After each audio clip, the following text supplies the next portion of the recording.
There are times when the world feels smaller and crueler than it ought to. The murder of Charlie Kirk is one of those times. It's not just the loss of a public voice or a figure in the headlines. It's the shredding of a family's future.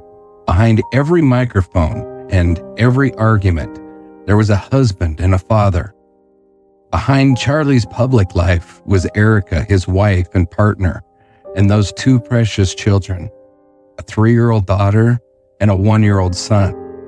They did not lose an abstract persona.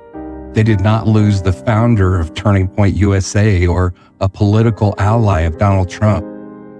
They lost a hand to hold at bedtime, a kiss and a hug after a long day, a laugh at the dinner table, a father who should have been there for birthdays and scraped knees and the small daily things that make up a life. The truth is intolerable. Charlie was the kind of man who stood up when most sat down. He spoke loudly, often, and without apology. You didn't have to agree with everything he said to recognize the backbone that it took to say it.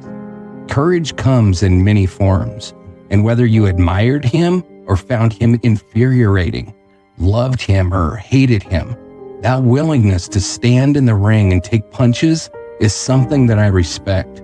It's a quality that I try to emulate. It's why his death feels like a theft of something more than just a life. It feels like the theft of an example that we could all learn from, even if we'd argue with it every step of the way. We are a true crime podcast. We talk about monsters, Ted Bundy, Jack the Ripper, and we call them what they are. We do not parse or excuse evil. Political murder is no different. It is no more admirable, no more defensible than the most vile serial killing.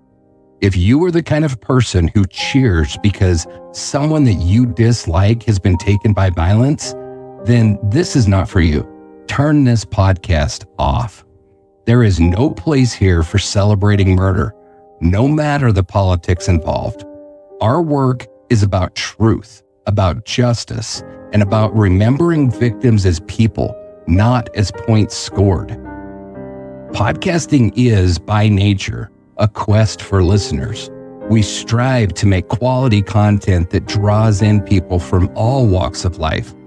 That's how ideas circulate, not by shouting into an echo chamber, but by bringing different voices together and forcing them, sometimes painfully, to reckon with each other.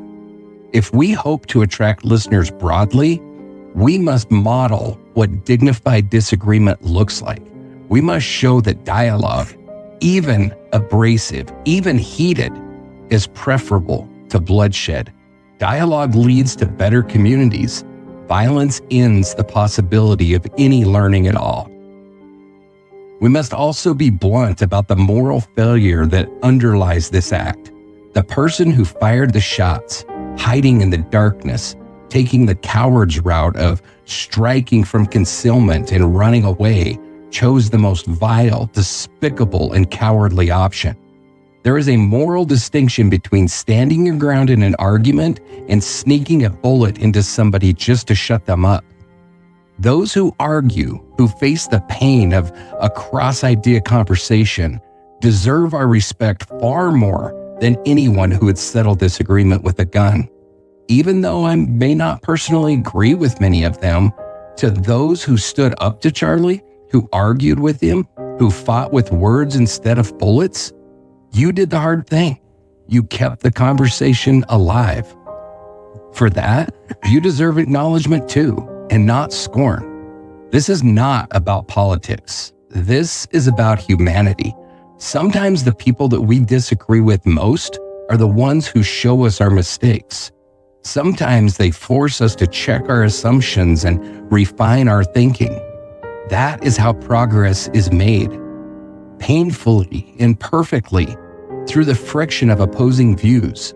If we are to be a country where ideas matter, we have to cultivate the capacity to listen even when listening stings.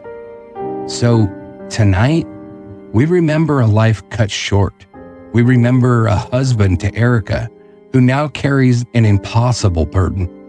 We remember a 3-year-old daughter and a 1-year-old son who will grow up with stories and pictures and the love of a community trying to hold them up. We remember a man with courage and conviction who stood in the public arena and did not shrink from the fight. Let this be a quiet promise.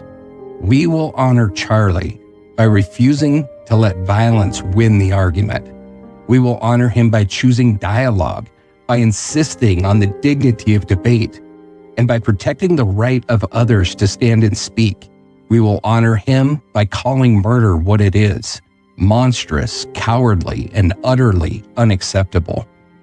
For Erika, for the young wife and mother who lost her partner and friend, and for their little girl and little boy who lost their father, we hold you in our thoughts, in our prayers, and in our grief. For those who will carry on the work that Charlie believed in, and for those who will choose to stand across the table and argue your own points rather than take the coward's way out, we honor you as well. May you all find strength in community, courage in conversation, and resolve in the work of keeping the dialogue alive. To Charlie Kirk, rest in peace, brother. May yours and all children grow up in a world where words, not bullets, settle disputes and decide our future, where a dissenting opinion is welcome instead of feared, and where the value of a human life is honored above political points scored.